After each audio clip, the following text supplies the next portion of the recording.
Hello students of class 6th, chapter 15, The Shoemaker and the Axe। मोची और छोटे कद के जो लोग होते हैं बोने, उनकी कहानी ये एक मोची की कहानी है जो काफ़ी गरीब होता है और उसकी मदद जो बोने लोग हैं वो आके करते हैं और किस प्रकार से उसका जीवन बदलता है उसकी उनकी मदद से इस कहानी में हम पढ़ेंगे। ए shoemaker lived with his wife in a small hut in the woods। एक जो मोची था वो एक जंगल में रहता था अपनी पत्नी के साथ एक छोटी सी झोपड़ी में। एक मोची एक छोटी झोपड़ी में अपनी पत्नी के साथ एक जंगल में रहता था। He was an honest and good man. वह एक ईमानदार और अच्छा व्यक्ति था। But he had very little money. लेकिन उसके पास बहुत कम पैसा था। Soon all he had with him was a fine piece of leather. और जल्दी ही जो कुछ उसके पास बचा वो एक चमड़े का टुकड़ा बचा था, जो कि चमड़े का टुकड़ा काफ़ी अच्छा था। The shoe maker thought I will sew a fine pair of shoes with this leather. तो उसने क्या सोचा मोची ने कि इस चमड़े के टुकड़े से एक बहुत बढ़िया जूता बनाऊंगा। I will sell them and buy more leather with the money. और फिर उन जूतों के बेच करके क्या करूँगा, मुझे और पैसा मिल जाएगा और चमड़े के लिए। He left the leather on his work table that night. उसने अपने उस चमड़े के टुकड़े को टेबल पर यानी मेज पर रख दिया। उस रात वो मेज पर रख करके उस टुकड़े को सो गया। I will make a fine pair of shoes tomorrow. मैं एक बढ़िया जूते का एक जोड़ा कल बनाऊंगा। Thought the shoe maker and fell asleep. उस मोची ने सोचा और उसके बाद वो सो गया। The next morning the shoe maker woke up early. अगली सवेरे जो मोची था वो जल्दी जागा। And went to his work table. और अपने काम करने वाले उस मेज पर आ गया। But when he reached there what did he see. लेकिन जब वो वहाँ पहुँचा तो उसने क्या देखा। A fine pair of shoes lying on the table where the leather had been. वहाँ पर एक बहुत बढ़िया जूते का जोड़ा था जहाँ पर उसने वो चमड़ा रखा था। Every single stitch was perfect. उस जूते की जो सिलाई थी, एक एक सिलाई बहुत परफेक्ट थी, यानी बहुत बढ़िया तरीके से उस जूते को सिला गया था। The shoe maker called his wife and showed her the shoes. मोची ने अपनी पत्नी को बुलाया और उसे वो जूते दिखाए। They were both delighted. दोनों ही काफ़ी खुश थे। That very day the man came to buy a man came to buy a pair of shoes. उसी दिन एक व्यक्ति उन जूतों को खरीदने आया। He loved the new shoes. उसे नए जूते बहुत अच्छे लगे। He paid a lot of money for them. उसने उनके लिए ढेर सारा पैसा दिया। The shoe maker had enough money to buy leather for 2 pairs of shoes now. अब जो मोची था उसके पास इतना पैसा आ गया था कि वो 2 जोड़ी जूतों के लिए चमड़ा खरीद सके। Next night that night he placed the leather pieces on his work table. उसने उस रात भी उसने क्या किया, जो चमड़े के टुकड़े थे उनको अपने काम करने वाले मेज पर रख दिया। He went to his room and fell asleep. वो अपने कमरे में गया और सो गया। द नेक्स्ट मॉर्निंग अगली सवेरे क्या हुआ। He went to his work room. वो अपने काम करने वाले कमरे में आया। This time 2 beautiful pairs of shoes sat on the work table.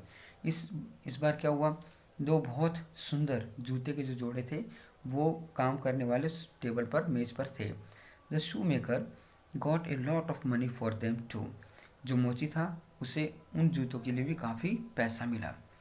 Every day the shoe maker would buy more leather.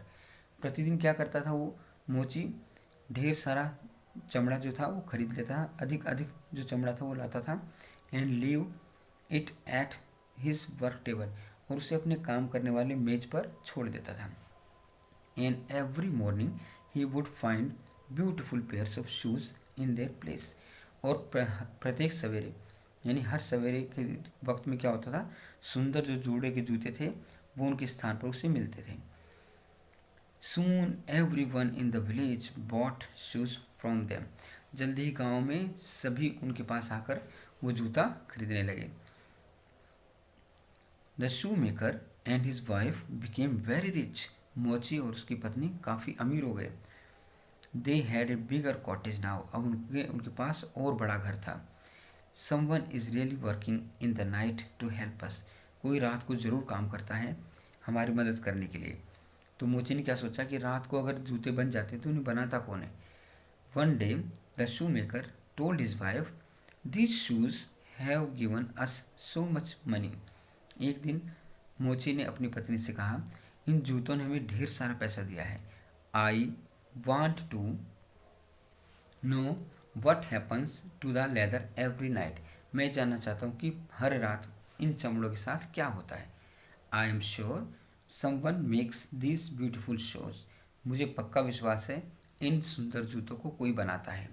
Shouldn't we find out who it is. क्या हमें ये नहीं पता लगाना चाहिए कि ये कौन है। The shoemaker's wife agreed. मोची की पत्नी सहमत हो गई। She thought of a plan. उसने एक योजना सोची। She told her husband. उसने अपने पति को बताया, टू नाइट, आज रात, we shall hide behind the curtain and wait and watch. आज रात हम पर्दों के पीछे छिपेंगे और इंतजार करेंगे और देखेंगे। The shoe maker was excited. मोची उत्तेजित हो गया। He would finally find out which kind of soul had been making these beautiful shoes. अब वो अंत में पता कर लेगा कि कौन सी वो आत्माएं हैं, यानी कौन से वो अच्छे लोग हैं जो इस जूतों को बनाते हैं। दैट नाइट, उस रात, the shoe maker kept the leather on the table. उसने उन चमड़ों को टेबल के ऊपर रख दिया। मोची ने उस रात क्या किया, उन चमड़ों को टेबल के ऊपर रख दिया। Then he hide behind a curtain with his wife. तो वो एक पर्दे के पीछे अपनी पत्नी के साथ छिप गया। Together they waited to see what happen to the leather every night. एक साथ दोनों ने इंतजार किया ये देखने के लिए कि उस रात उन चमड़ों को क्या होता है। At the stroke of midnight, आधी रात के वक्त, two little elves jumped in through the window. दो छोटे बौने खिड़की के अंदर से उछल कर के आए। They were tiny little creatures. वे छोटे कद के प्राणी थे। ड्रेस्ड इन रैग्स, जिनके कपड़े काफ़ी पुराने, फटे पुराने कपड़े थे। विद नो शूज ऑन, और उनके पास कोई जूते नहीं थे। They danced and skipped around the room for a while. कुछ पल के लिए वो नाचते रहे और इधर उधर भटकते रहे उसी कमरे में, यानी डांस करते रहे और इधर उधर उछलते रहे कुछ पल के लिए। After that they set at the table. उसके बाद वो मेज पर बैठ गए। And turn the leather into beautiful shoes, और उन चमड़े को बहुत सुंदर सुंदर जूतों में बदल दिया। They the shoe maker and his wife were amazed. मोची और उसकी पत्नी हैरान थे। Their needles were working so fast. उनकी जो सुई थी बहुत तेज काम कर रही थी। They flew back and forth at the leather. वे उस चमड़े पे आगे पीछे उछल रहे थे। Their hammers were tap a tap tap a tap. उनका जो हथौड़ा था वो टप टप करके तेजी से काम कर रहा था। Within no time the shoes were ready. बहुत कम समय में जूते तैयार हो गए थे। The elves finished making all the shoes and went away through the window. जो बोने थे उन्होंने जूते बनाने का काम पूरा कर लिया और खिड़की से बाहर चले गए। डांसिंग मैरिली, डांस करते हुए, नाचते हुए, खुशी के साथ नाचते हुए बाहर चले गए। The shoe maker and his wife went back to sleep. जो मोची था और उसकी पत्नी थी वे भी सोने के लिए चले गए। The next morning the shoe maker told his wife. अगली सवेरे जो मोची था उसने अपनी पत्नी को बताया, these little elves have made such wonderful shoes for S. ये जो छोटे बौने थे इन्होंने हमारे लिए बहुत सुंदर जूते बनाए हैं। And yet they run around in rags, और फिर भी ये फटे पुराने कपड़ों में घूमते हैं। We must do something to thank them. हमें उनका धन्यवाद करने के लिए कुछ करना चाहिए। Let us make some new clothes and shoes for them. आओ उनके लिए कुछ नए कपड़े और जूते बनाएं। The wife agreed. पत्नी सहमत हो गई। They made some beautiful clothes and shoes for the elves. उन्होंने कुछ सुंदर कपड़े और जूते उन बोनों के लिए बनाए। That night they placed them on the table. उस रात उन्होंने उन कपड़ों को उस मेज पर रख दिया। Once again they hide behind the curtain to watch. एक बार फिर वो छिप गए पर्दों के पीछे देखने के लिए। एट मिड नाइट, आधी रात के वक्त, the elves came in through the window. जो छोटे बोने थे वो खिड़की से अंदर आए। They were about to start working when they show the clothes and shoes. वे काम शुरू करने ही वाले थे कि उन्होंने कपड़े और जूतों को देखा। दे वर डिलाइटेड, वे खुश हो गए। They put them on and danced with Joy, उन्होंने वो कपड़े पहन लिए और खुशी से नाचने लगे।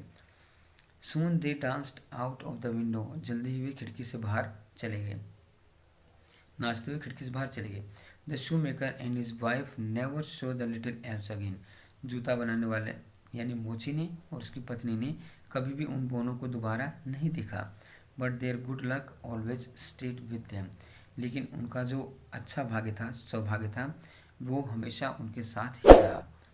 ओके स्टूडेंट्स, आपका chapter have a great time ahead. Bye.